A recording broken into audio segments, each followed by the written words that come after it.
Apakah premi untuk asuransi kesehatan kita yang ada di dalam polis suatu saat ya bisa berubah atau bisa dirubah? Tentunya sangat memungkinkan ya, kemungkinannya sangat besar sekali untuk bisa terjadi hal itu ya.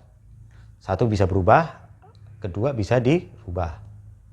Oke, saya akan bahas dulu untuk premi asuransi yang ada kemungkinan untuk berubah. Nah, kenapa sih bisa berubah? Dan faktor-faktor apa sih yang bisa merubah ya pihak asuransi dari pihak perusahaan asuransi untuk merubah biaya asuransi tersebut sehingga preminya jadi berubah naik pastinya ya, nggak mungkin berubah turun ya. Jadi gini, ada dua hal faktor penting aja yang penting aja nih, dua hal ya, ada dua hal yang mempengaruhi perubahan premi asuransi menjadi naik. Pertama adalah inflasi biaya kesehatan ya, yang trennya pasti naik ya. Tapi belum tentu setiap tahun naik ya, tergantung dari perusahaan asuransi itu mengelola risiko tersebut.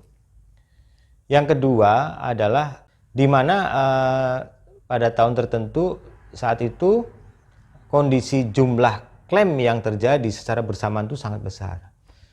Ya. Contoh dalam situasi pandemik ya, sehingga banyak orang klaim baik dari jumlah klaim isoman ataupun rawat inap ya, baik yang kena COVID maupun di luar COVID ya. Pokoknya totally secara digeneralisasi itu saat itu jumlah klaim dari nasabah suatu perusahaan asuransi itu naik cukup tinggi, itu pasti akan mempengaruhi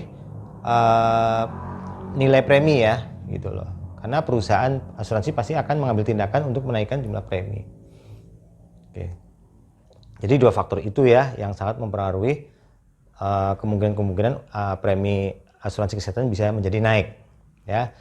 Jadi premi itu berubah menjadi naik karena dari keputusan perusahaan asuransinya.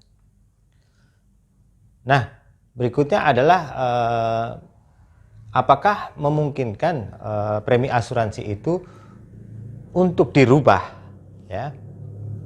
Tadi kan ada dua ya, apakah bisa berubah dan apakah bisa dirubah. Nah, ini kedua yang akan saya bahas adalah yang dirubah. Berarti yang melakukan perubahan adalah dari sisi klien ya. Baik itu dirubah menjadi naik atau dirubah menjadi turun. Ya. Oke, saya bahas dulu yang dirubah menjadi naik. Ada beberapa hal yang mempengaruhi orang untuk melakukan menaikkan premi ya. Satu, pasti dari faktor kebutuhan. Contoh, mungkin dulu saat itu berpikir untuk manfaat pertanggungan jiwa ya, atau meninggal dunia tercover. Wah, dulu saya cukuplah 1 miliar lah gitu loh. Nah, mungkin berubah pikiran, sekarang ditambah menjadi misalnya 5 miliar. Otomatis itu akan menambah jumlah premi yang harus dibayarkan. Atau hal lain misalnya, dulu mungkin rawat inapnya hanya sampai di Asia, nggak tahu kenapa kok berpikiran pengen ditambah karena faktor kebutuhan ya, atau ekspektasi tujuan medis, pengen dirubah sampai ke seluruh dunia bisa tercover.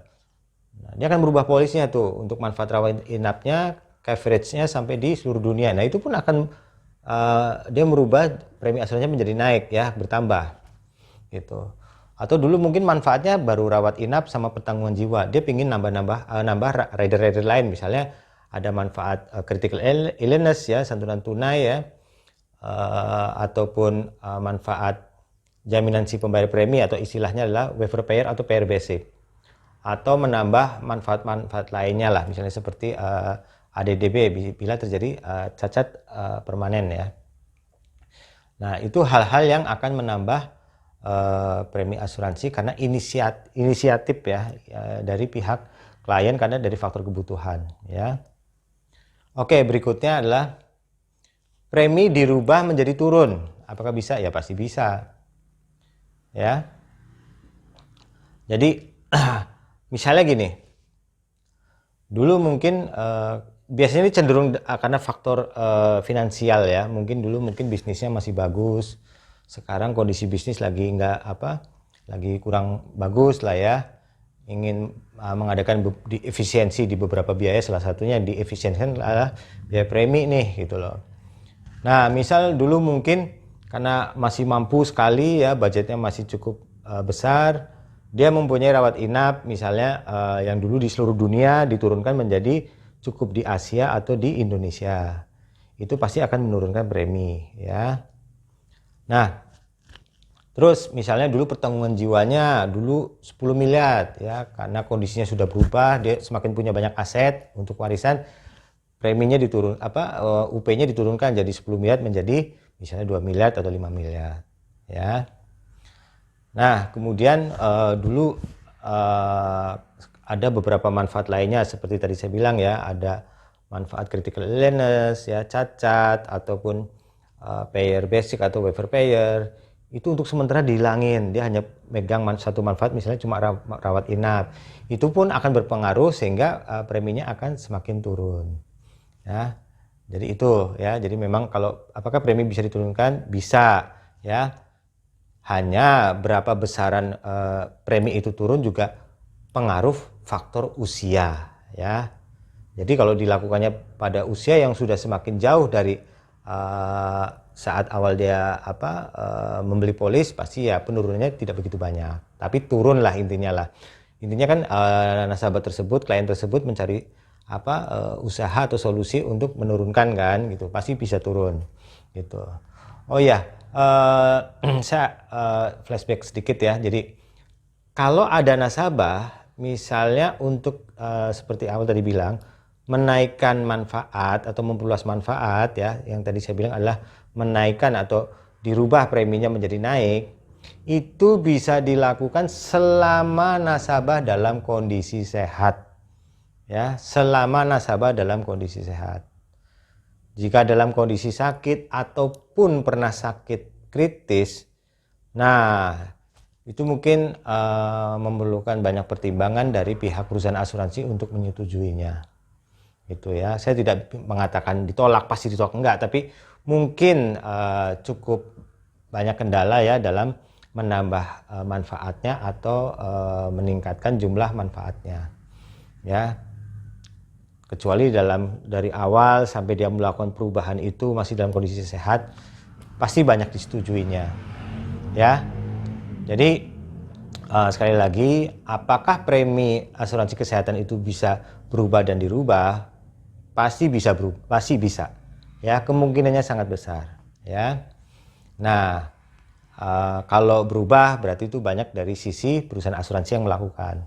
Kalau dirubah banyak dari inisiatif si klien ya, karena sebenarnya polis asuransi itu, asuransi kesehatan terutama ya, itu sifatnya adalah dinamis ya, sangat dinamis karena menyesuaikan kebutuhan kebutuhan customer. Oh ya, saya tambahkan sekali lagi untuk perubahan polis ya, perubahan premi asuransi pada polis kesehatan. Jadi salah satunya adalah manfaat investasi. Oke, saya jelasin di sini. Jadi dulu dengan jumlah premi tertentu di dalamnya mungkin ketidaktahuan atau mungkin memang kesepakatan saat itu, jumlah alokasi premi itu lebih jauh besar, katakanlah 80% itu untuk investasi. Yang sisanya 20% justru untuk kesehatan. Itu loh. Nah, mungkin dalam kondisi sekarang atau suatu saat berubah pikiran atau baru nyadar, oh ya, kalau saya itu lebih butuh kesehatan. Nah, itu juga bisa dirubah dalam rangka untuk berhitung menurunkan premi asuransinya ya. Mungkin dulu karena ada manfaat investasi yang cukup besar sehingga preminya sekian. Mungkin begitu manfaat investasinya dikecilin semini mungkin ya, digedein manfaat asuransi kesehatannya, mungkin bisa terjadi ada perubahan, diturunin biaya premi kesehatannya ya. Jadi segalanya itu masih bisa dihitung ya. Sekali lagi, polis asuransi kesehatan itu sifatnya adalah dinamis. Kita nggak bisa sekali membeli polis langsung digeletak, kadang-kadang nggak tahu di mana, soalnya itu akan berjalan mengcover segalanya dalam kondisi segalanya berapa tahun ke depan ya. Lakukanlah review polis ya atau bedah polis secara berkala. agar polis-polis tersebut ya bisa mendampingi kita dengan memberikan manfaat yang tepat dan optimal. Gitu. Oke, saya Ovi, Insurance Consultant Allianz. I will help you.